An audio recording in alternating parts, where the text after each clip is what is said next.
Tere päevast, mina olen Sten-Erik Mägus, mina olen Guardtime'i Head of Ecosystem Development, seal ei ole head eestikeelset vastet, aga sisuliselt tegelen ökosüsteemide arenguga. Siin alla kuulub müük, turundus, partnerlus, suhted, kommunikatsioon. Guardtime, ma loodan, on kõikidele tuttav nimi. Guardtime on aastast 2007 loonud plokiahela põhiseid lahendusi avaliku ja erasektori klientidele. Ettevõte sai alguse aastal 2007, kui toimusid massiivsed küberrünnakud Eesti avaliku sektori vastu ja erasektor kutsuti appi e-riiki kaitsma. See tehnoloogia, mille me siis juurutasime aastal 2007, seda oli arendatud meie ettevõtte loojate poolt tegelikult juba hilistest 80-ndatest. Krüptograafid Märt Saarepera ja Ahto Puldas kohtusid siis aastal 2001 kolmanda ettevõtte loojaga Mike Coltiga Tokyos oma doktorikraadi tehes, olles selles valdkonnas olnud siis juba 10+ aastat. 2007, kui Guardtime sai alguse ja hakkas siis klientide juures siis juurutama plokiahela tehnoloogiat, siis sellist sõna kui plokiahel tegelikult veel ei eksisteerinud. Sellel ajal liikusid siis esimesed kõlakad sellisest krüptorahast nagu Bitcoin ja sisuliselt on see fundamentaalne loogika Guardtime'i tehnoloogia taga sama, mis on Bitcoinil, lihtsalt see väljund on siis teine. Aga aastal 2005 Mike, Ahto ja Märt siis liitusid Joy Ito inkubaatoriga Tokyos. Joy Ito oli veel hiljuti MIT läbi juht ja üks selliseid täielik revolutsionääre kõiges, mis puudutab sellist uute tehnoloogiate kasutuselevõttu ja tänu temale tegelikult sai Guardtime esimese rahastuse. Guardtime sai hakata või viia oma tehnoloogia arenduse sinnamaale, et seda on võimalik juurutada ja 2007 siis esimene klient oligi Eesti riik. Ja tänase päevani kõik Eesti riigi andmed, nende terviklikkus on tagatud Guardtime'i tehnoloogia poolt. Maiki on muuhulgas ka korduvalt peetud Bitcoini loojaks, aga see ei vasta tõele. Meie keskne sõnum või fookus on endiselt kõige tokeniseerimine. Mida tähendab tokeniseerimine? Tokeniseerimine tähendab seda, et selle protsessi käigus andmete omadused muutuvad rikkumatuteks, krüptograafiliselt verifitseeritavateks ja tehinguid on võimalik andmetega läbi viia ilma kolmanda osapooleta. On võimalik andmete õigsust verifitseerida ilma, et oleks vaja usaldada kolmandat osapoolt või inimest. Mõned näited seda tehnoloogiat oleme me juurutanud kõikvõimalikes vertikaalides, alates siis tervishoiust lõpetades finantsiga, aga mõningatest nendest kasutusjuhtudest ma räägin ka hetke pärast. Guardtime'il on täna 3 plokiahela tehnoloogia platvormi. On KSI, mis on siis disainitud peamiselt avalikule sektorile, aga ka suurtele korporatsioonidele. See on siis see, mida ka Eesti riik kasutab. GSI Cash, mis on disainitud keskpankadele ja Alphabill, mis on meie uus vabavaraline platvorm, mida me praegult olemegi lansseerimas. Ma räägin nendest kõigest ka täpsemalt hetke pärast. Aga sisuliselt, kuidas KSI Eestis kasutuses on, data availability tuleb XD poolt, confidentiality, kõikvõimalike konfidentsiaalsus platvormide poolt ja integrity, terviklikkus, rikkumatus, selle taga me siis oma tehnoloogia poolt. Siin on väike video, siin võtab ühe lausega kokku meie investor Erik Schmidt, kes oli Google'i CEO 15 aastat, ehitas sisuliselt Google'i ülesse, võtab ühe lausega kokku, mida Guardtime teeb. Well, indeed. Hello. Good to be here. What is my 5th Digital Summit? And welcome to your first, Eric. Yes. And exactly what the first time in Estonia level, right? Yes. You guys have been punching above your weight since 2005. Right. And you know why? Because I wrote it in my first book. Estonia figured this out faster than anybody else in e-government. and I like the country so much, I've recently invested in one of your companies, Guard Time. You can keep doing so.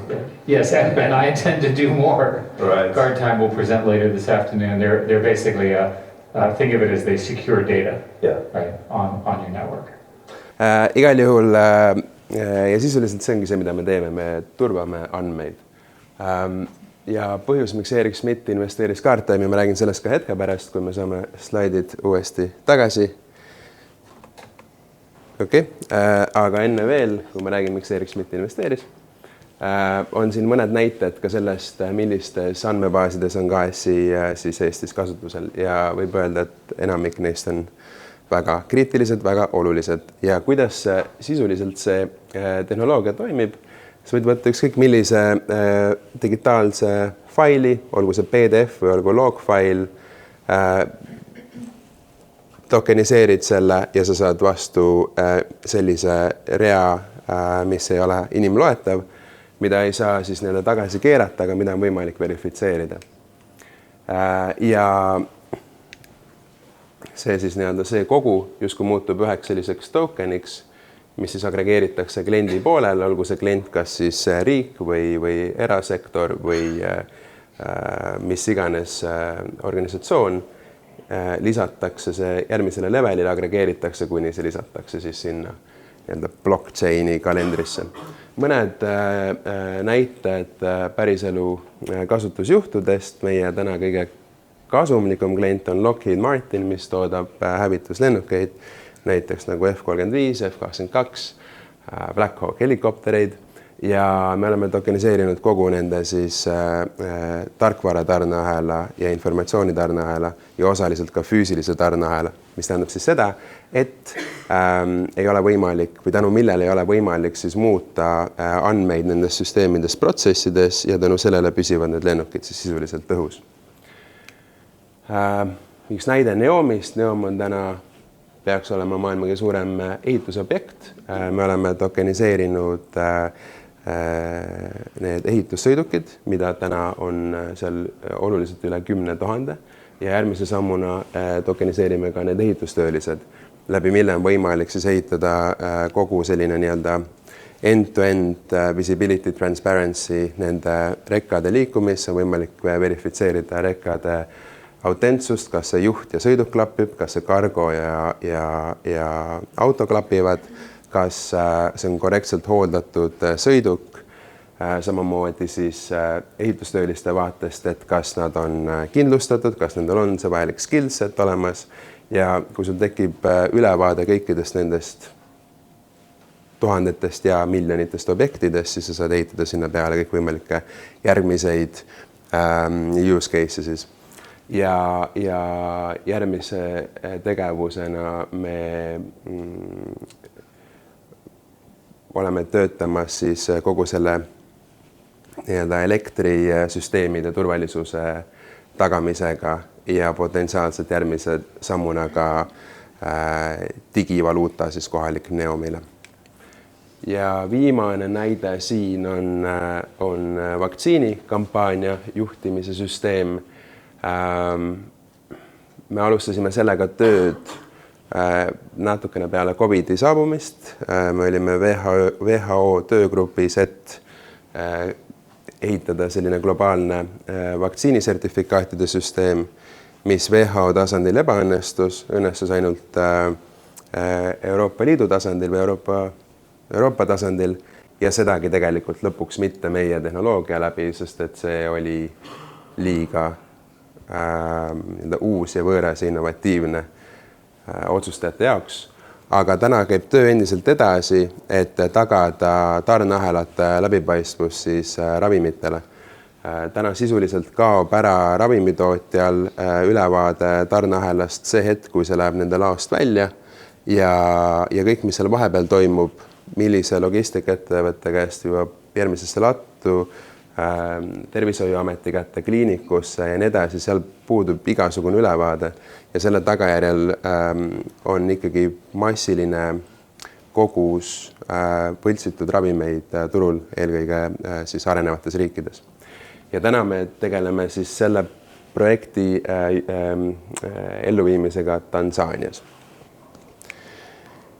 Nii, jõuame sinna, miks Erik Schmidt meisse investeeris. Erik Schmidt usub, et järgmise generatsiooni internet on võimalik, on tulemas ja seda võimaldab skaleeruv plokiahela tehnoloogia. Skaleeruv plokiahela tehnoloogia on see, mida me oleme seni suutnud pakkuda oma klientidele, aga pisut siis nagu teises võtmes, ehk siis kui me vaatame, mis on siis KSI on ikkagi privaatne siis proprietary tehnoloogia, kuhu ligipääs on ainult siis läbi B2B müügi. Et võimaldada Web3 on sul vaja vabavaralist detsentraliseeritud platvormi, mida me siis olemegi loomas, milleks on Alphabill. Mis need probleemid täna selles sektoris peamiselt on see, et jättes kõrvale kõik võimalikud siis nii-öelda petuskeemid ja lootus krüptoga kiirelt rikkaks saada, on ikkagi suur probleem see, et need tehnoloogiad ei skaleeru, need on aeglased, kallid ja ebaturvalised. Ja see on siis see miski, mida me proovime või soovime siin lahendada. Aga mis on Web3? See definitsioon on selline, pole päris fikseeritud veel, igaüks saab sellest pisut erinevalt aru, aga selline üldine võrdlus on see, et Web1 on justkui staatiliselt kodulehed, kus kasutaja lihtsalt tarbib seda contenti, mis tal on sinna pandud. Web2 on see, kus me täna suuresti elame, kus content ja andmed on omatud siis suurte tehnoloogiaettevõtete poolt ja kasutajaid monetiseeritakse läbi selle, et müüakse nende andmeid reklaamimüüjatele. Siis Web3 loogika on see, et andmeid omavad kasutajad on detsentraliseeritud, privaatne ja kogu see tokeni majandus siis võimaldab kasutajatel omada siis osa oma andmetest ja siis teha vastavalt sellele ka neid tehinguid. Laiem visioon Web3-l on kindlasti esiteks verifiable data, ehk siis andmed, mis elavad digitaalselt, neid on võimalik verifitseerida. Täna sisuliselt selline kontseptsioon puudub. See muutub aina kriitilisemaks, kui meil on AI, mis genereerib mingit materjali ja meil puudub arusaam, kas see on AI genereeritud või mitte, eks ole. Ja samuti, mis andmeid AI kasutab, et seda genereerida, et kas need andmed on üldse korrektsed andmed. Teiseks verifiable credentials, mille siis loogika on see, et kasutaja ise omab enda andmeid, ennast puudutavaid andmeid ja ise otsustab, kellega, millal neid jagab, mis kujul ja et pigem ei jaga sisu, vaid jagab kinnitust, autentsust. Lähed panka, tahad laenu, kõik andmed, mida sul on vaja jagada, on tegelikult tundlikud andmed. Sisuliselt, mida pank tahab teada, on see, et kas sa oled võimeline maksma tagasi seda laenukohustust või mitte. Ja kolmandaks, eks ole, siis võimekus nii-öelda neid digitaalseid varasid siis üle interneti tegelikult jagada ilma, et see muutub siis kas keskkonnale raskeks, kulukaks või siis kliendile endale. Probleemid, nagu ma põgusalt mainisin, on see, et tänased tehnoloogiad ei skaleeru ja nende funktsionaalsus on väga kehv. Ja seetõttu me lansseerimegi Alphabilli, mis on siis see uus vabavaraline tehnoloogia. Me oleme täna, ütleme, sellest nagu poole peal. Me oleme tulemas välja õige pea selle valmis tootega. Täna kõva töö veel käib. Järgmise aasta alguseks on lootust, et me saame anda selle siis vabavaraliste või open source arendajate kätte ja nad saavad hakata ehitama oma mis iganes aplikatsioone.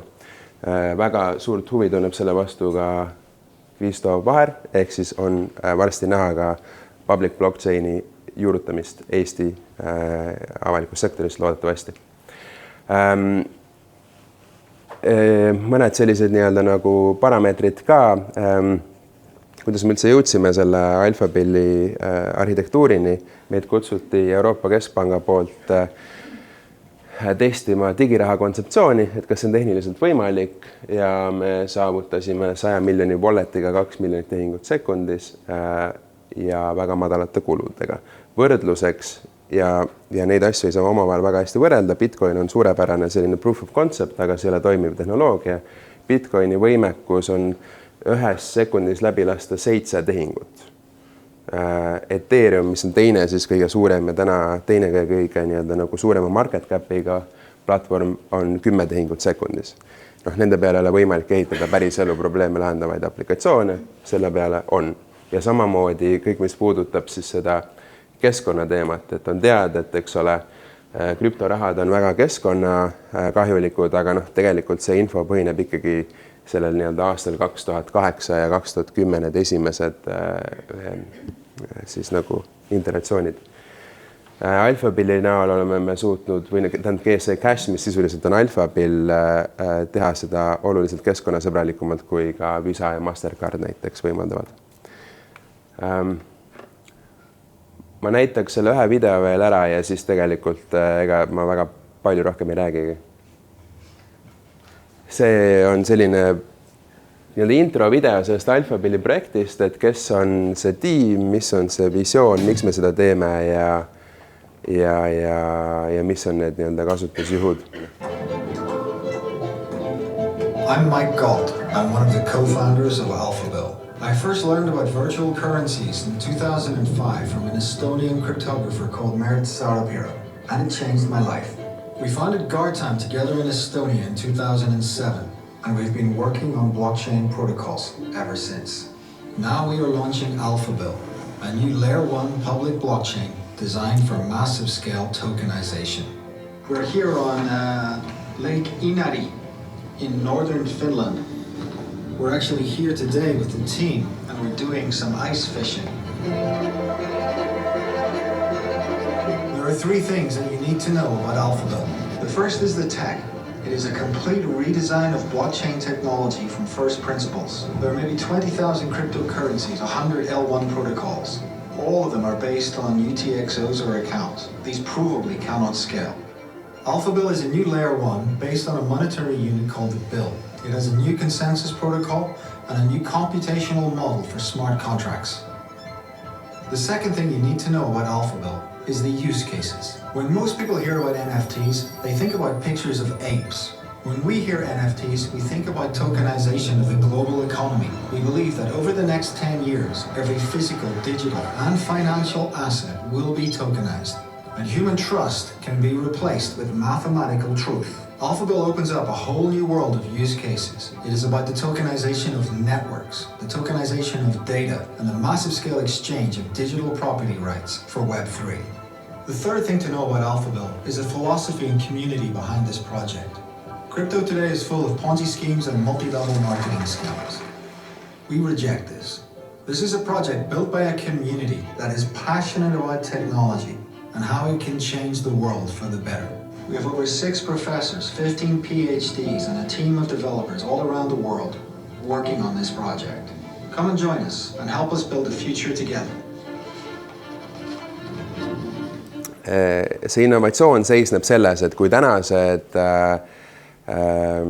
plokiahela tehnoloogiad kasutavad siis monetary unitit või rahaühikut nimega accounts või UTXOs, mis tähendab seda, et kui toimub tehing ja see tehing ei pea olema finantsiline tehing, vaid ükskõik missugune nii-öelda protsessi trigerdamine, siis selle tehingu korrektsuse verifitseerimiseks on vaja verifitseerida kõik tehingud, mis on kunagisel ajaloos toimunud. Ehk siis mida rohkem on tehingute ajalugu, seda pikemaks või ajaliselt mahukamaks ja tegelikult siis ka kallimaks muutub selle üksiku tehingu verifitseerimine. Ja see on seetõttu, et kõik need tehingud on omavahel siis seoses. See loogika, mida meie tutvustame, toimib sisuliselt nagu siis sularaha verifitseerimine. Et kui mina annan sulle 5 eurose, siis sina ei pea kontrollima kõikide teiste 5 euroste autentsust circulationis, vaid ainult selle, mis sul on, eks ole, käes. Ja läbi selle on võimalik siis tegelikult sul skaleeruda oluliselt kiiremini. Et tegelikult on sularaha skaleeruvam siis vahend kui kõik ülekanded. Lihtsalt kui me räägime distantsist, siis asi muutub keerulisemaks. Ja see on see fundamentaalne loogika ja seetõttu me saamegi skaleeruda ilma piiranguteta, me saame saavutada seesama näide 2 miljonit tehingut sekundis oli 100 miljoni walletiga, me lisame walleteid juurde, on rohkem tehinguid, aga ei juhtu seda, et nagu kõikide teiste platvormidega, et mida populaarsemaks see platvorm muutub, seda aeglasemaks muutub tehingu verifitseerimine ja seda üritatakse siis läbi selle dünaamilise hinnastamise siis nagu tasakaalustada, et tõstetakse tehingu hinda ja lõpuks juhtubki nii, et mõnekümne eurone tehing, selle tehingu tasu võib olla mitusada eurot. Vot, aga ja, ma pikemalt võib-olla siis nagu detailsemaks ei hakka minema. 2 nädalat tagasi oli Ekspressis intervjuu Maigi ja Märdiga just sellel samal teemal, et kuidas ScarTime on lansseerimas vabavaralist platvormi nimega Alphabill, et kui teil on huvi, siis ühe korra veel seda juttu omandada, siis olge lahked ja lugege seda artiklit. Aitäh!